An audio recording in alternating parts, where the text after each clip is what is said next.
Como usar o seu repertório dos eixos temáticos da redação da melhor maneira possível? Bom, se você não sabe, fique comigo até o final dessa aula, que tem muita informação interessante. Eu sou a professora Carla Kurz, especialista em redação para concursos, e eu vou te ensinar a como usar o repertório sociocultural que você tanto ouve aí na internet. É Platão, é Declaração dos Direitos Humanos, é Segunda Guerra Mundial, aquela que a prof. Carla aqui adora e sempre fala para você usar a Constituição de 1988, o Chico Buarque, enfim, filósofos, sociólogos, documentos importantes, períodos históricos e até ícones da música.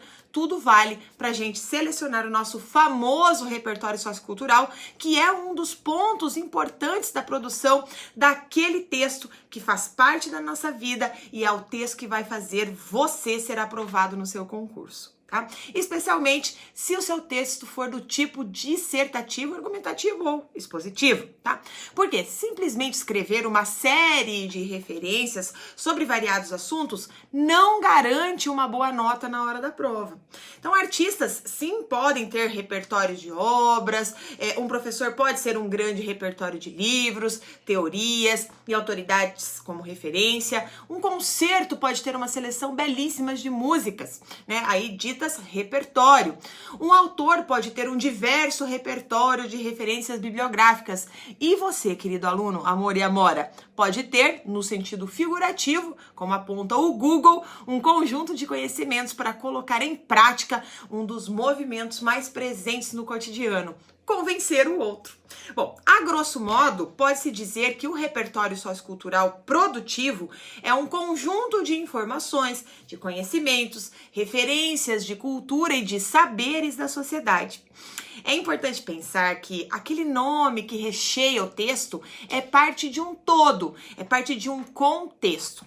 Em resumo, para o uso e compreensão desse tal repertório, você vai criando várias redes de conexão entre as ideias, né? O que é que eu vou fazer com esse tal repertório, tá? Então, olha só, ainda bem que eu não sou música, né, gente? Bom, essas redes de informações se cruzam, se misturam, se conectam por contraste ou um modo complementar e permite que seja possível ler as coisas do mundo.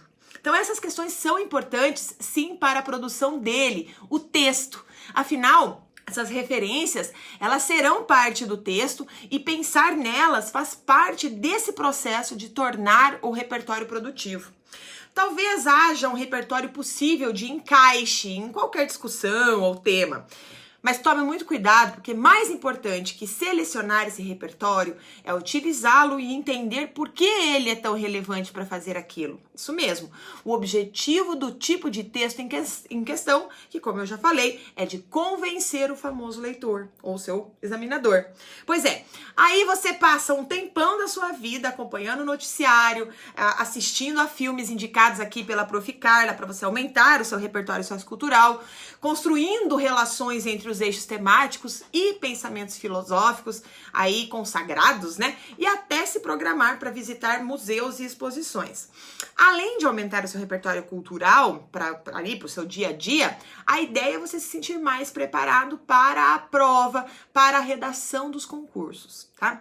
E muitos estudantes, ao longo dessa minha vida de professora, já investiram muito nesse quesito repertório por eixos temáticos, como eu indico. Tá? Mas não necessariamente sabem como aplicá-lo na hora da prova. Então, utilizar o repertório científico, histórico, filosófico, cultural e artístico acumulado na sua vida escolar e na sua vida social, certamente é um modo de enriquecer o texto e impressionar o corretor da sua redação. No entanto, não deve ser feito de modo aleatório, desconexo ou caótico. Por isso, é necessário organizar uma coleta de dados, autores, obras que reforcem e validem a análise que você decidiu fazer dentro de um determinado eixo temático. Também é importante montar a sequência em que tais dados serão oferecidos para que se crie o que eu chamo de uma progressão argumentativa. E muito cuidado na hora que estiver organizando o seu repertório, porque é importante que esse repertório, esse que você vai utilizar na sua redação, tenha uma relação com o tema proposto, tá? Então, muitos alunos às vezes memorizam ideias ou frases para qualquer tema e querem forçar o uso na prova, mas isso obviamente não funciona. Essa citação precisa, né, ser condizente com o eixo temático proposto pela banca e, obviamente, o tema que está envolvido dentro desse eixo temático. Outra dica é pensar em como articular a citação no texto. Por exemplo, ele vai ser usado para contextualizar a introdução ou ele vai ser usado para aprofundar ou dar base a um argumento. Aquele repertório, tá? Ele precisa ter uma função muito clara no seu texto, ele precisa ser algo objetivo. Então ele não pode ser uma série da argumentação, mas um instrumento em prol da contextualização. Tá? Anota isso, contextualização. Com isso em mente, não se esqueça também de dar os créditos de maneira correta, tem que citar quem é o dono da frase. Tá? Vale ressaltar que as bancas de concursos costumam exigir temas relacionados a atualidades. Então, uma orientação que eu te dou é que você fique atento aos noticiários locais, nacionais e aos meus vídeos no YouTube. Tá? E como eu sempre digo aos meus amores e minhas amoras, usem o conhecimento das disciplinas da prova objetiva na sua redação. Você já está estudando para elas mesmo e se você conseguir apresentar essa interdisciplinaridade na redação, ficará, como eu sempre falo, lindo, tá? E agora eu vou te dar algumas dicas de uso e de seleção desses argumentos, ou seja, modos de você aprender coisas do mundo e ampliar os seus conhecimentos para você colocar lá na redação. Mas a primeira coisa é, não se afobe em ler tudo, tá? Tenha um tempo de leitura de qualidade. Descubra aí que tipo de conteúdo mais combina com o seu modo de ler. Se você gosta de podcast, explore tipos diversos com informações de temas diversos. E se você gosta de vídeo, tá? Aqui vai uma dica muito boa para consumir conteúdos. A maioria dos canais de comunicação utiliza a tecnologia digital para ampliar o seu alcance. Então, utilize as redes sociais a seu favor. Acompanhe os canais oficiais para incluir na sua rotina e o acesso às informações pertinentes. Tá? Aqui mesmo nós temos vários vídeos que podem te ajudar com o repertório sociocultural. Mas atenção, você não é uma tábula rasa. Alie as informações ao que você já sabe. Complemente os seus conhecimentos. Então, ao ler, busque pensar sobre de que modo aquela nova informação se relaciona com o que você já sabe sobre o mundo. Tá? Aí você fala assim, ótimo, Carla, como que eu passo isso para o texto?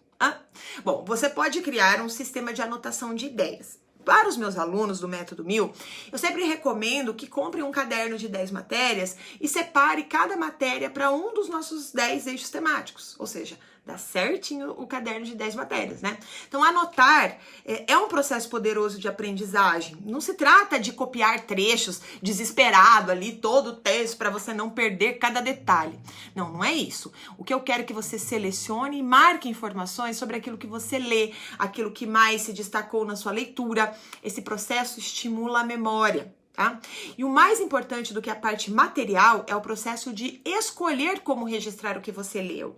Então, busque se expressar mais por escrito, não necessariamente no modelo redação, mas sim numa escrita livre. Escreva num bloco de notas ou no caderno aí no caderno de 10 matérias as reflexões que passam pela sua cabeça, se habitue a se expressar por escrito. Essas anotações podem servir depois para consulta. Você tem um caderno de ouro, pode até vender depois, tá? As palavras-chave podem, inclusive, ajudar muito na reformulação das ideias, assim como desenhos, símbolos e marcas que vão estimular a memória das ideias. Gostou desse vídeo? Gostou desse conteúdo? Então, para você continuar recebendo conteúdos como esse, assine o meu canal lá no YouTube, gente, Carla Curso. Me siga aí no Instagram, no Facebook, que tem muita coisa legal para você aqui dentro do Método 1000. Um grande beijo e até mais!